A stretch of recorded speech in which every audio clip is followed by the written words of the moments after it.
देशद्रोही बोलते हैं। नमस्कार, आप देख रहे हैं लाइव हिंदुस्तान। शुक्रवार की सुबह सुबह जब ये खबर आई कि कांग्रेस ने राहुल गांधी को रायबरेली सीट से लोकसभा का चुनाव लड़ाने का फैसला किया है, उसके बाद से सोशल मीडिया पर हर जगह ये चर्चा गर्म हो गई कि आखिर कांग्रेस ने ऐसा क्यों किया। लोग ये मानकर चल रहे थे कि एक बार फिर से एक सुपरहिट मुकाबला अमेठी में स्मृति ईरानी बनाम राहुल गांधी देखने को मिलेगा, तो वहीं प्रियंका गांधी रायबरेली से अपनी मां की विरासत को संभालेंगी। लेकिन कांग्रेस ने चौंकाते हुए ये फैसला किया कि नहीं, राहुल लड़ेंगे रायबरेली से, प्रियंका चुनाव नहीं लड़ेंगी और अमेठी से लड़ेंगे गांधी परिवार के बेहद खास माने जाने वाले के.एल. शर्मा।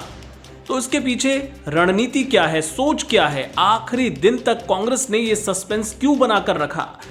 मल्लिकार्जुन खड़गे जो कांग्रेस के अध्यक्ष हैं, आपको याद होगा उन्होंने यहां तक कहा था कि एक बड़ा सरप्राइज है। तो क्या के.एल. शर्मा ही सरप्राइज थे?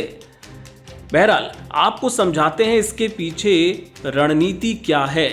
दरअसल इस वक्त लोकसभा चुनाव 2024 का जो पूरा चुनाव प्रचार चल रहा है, उसमें एक जो नैरेटिव खड़ा हुआ है वो है राहुल गांधी बनाम प्रधानमंत्री नरेंद्र मोदी का। अगर राहुल गांधी अमेठी की सीट को चुनते तो ये पूरा नैरेटिव शिफ्ट होके राहुल गांधी बनाम स्मृति ईरानी हो जाता। आप और कीजिए, स्मृति ईरानी जब से वायनाड में चुनाव संपन्न हुआ उसके बाद से लगातार वो बयान दे रही थी कि राहुल गांधी अब आने वाले हैं, तब आने वाले हैं, उनको लगातार निशाने पर ले रही थी।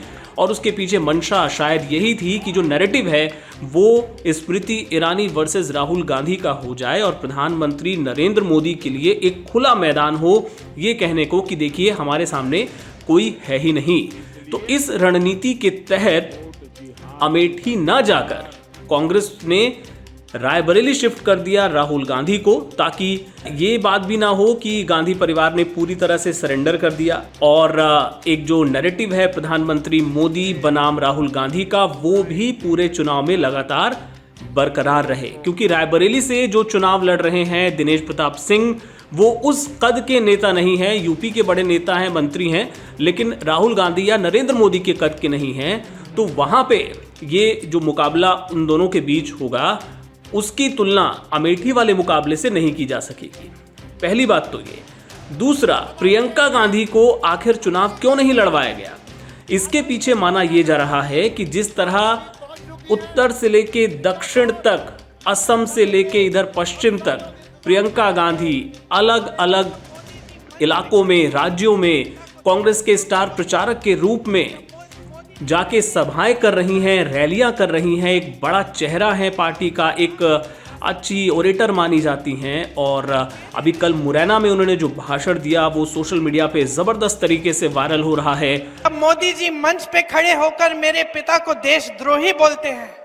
जब मोदी जी कहते हैं कि मेरे पिताजी ने कोई कानून बदल दिया अपनी मां से विरासत लेने के लिए, तो मेरे दिल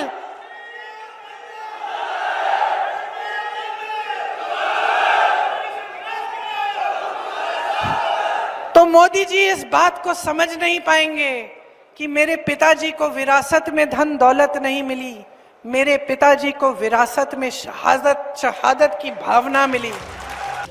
तो पार्टी ये चाहती थी कि अगर उनको रायबरेली से उतारा जाएगा तो वहीं तक सिमट कर रह जाएंगी और उन्हें वहां पे काफ़ी मेहनत करनी पड़ेगी। क्योंकि सोनिया गांधी की बात और थी, अगर प्रियंका वहां से उतरती हैं तो उन्हें वहीं तक सिमट कर रह जाना होगा और फिर अलग अलग इलाकों में वो उतना वक्त नहीं दे पाएंगी, क्योंकि किसी को संचालन भी तो करना है। हम हाँ, बहुत अच्छी चॉइस है। बहुत समय से के.एल. शर्मा जी संभाल रहे हैं अमेठी को।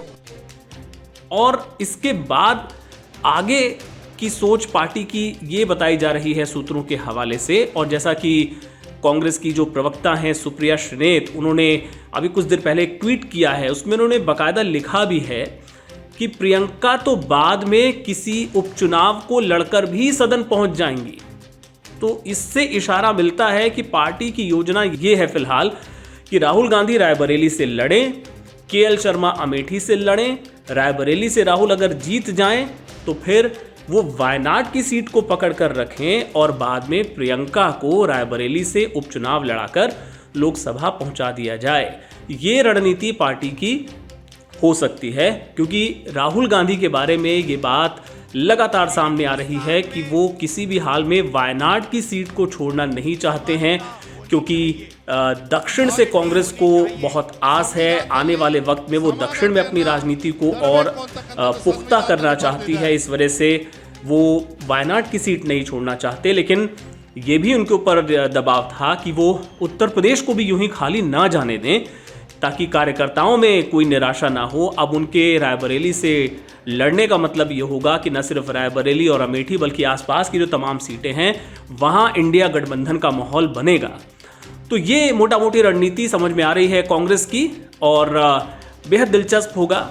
और ये देखना भी दिलचस्प होगा कि क्या अपनी मां सोनिया की तरह ही बड़े मार्जिन से वहाँ पे जीत दर्ज करते हैं केएल शर्मा, अमेठी में स्मृति ईरानी को कितनी टक्कर दे पाते हैं। अमेठी की गलियों से वाकिफ़ हैं केएल शर्मा, गांधी परिवार के बेहद ख़ास है, कई सालों से वहाँ पे हैं। तो ऐसे में ये जो मुकाबला है इसको कुल मिला के कांग्रेस ने बहुत दिलचस्प बना दिया है। आखिरी दिन तक सस्पेंस बनाकर रखना भी पार्टी की रणनीति का हिस्सा ही माना जा रहा है, क्योंकि विपक्षी खेमे यानी कि बीजेपी में ज़बरदस्त बेचैनी थी इस बात को लेके कि आखिर कौन यहाँ से होगा कांग्रेस का प्रत्याशी। तो कुल मिला के चुनाव मज़ेदार है और इसमें बहुत ज़बरदस्त मुकाबला होगा। इससे जुड़े अपडेट्स लगातार लाइव हिंदुस्तान पे आप तक पहुंचते रहेंगे। को खत्म करने की घोषणा कर रहे हैं। आप सावधान रहिए, वे अपने वोट बैंक को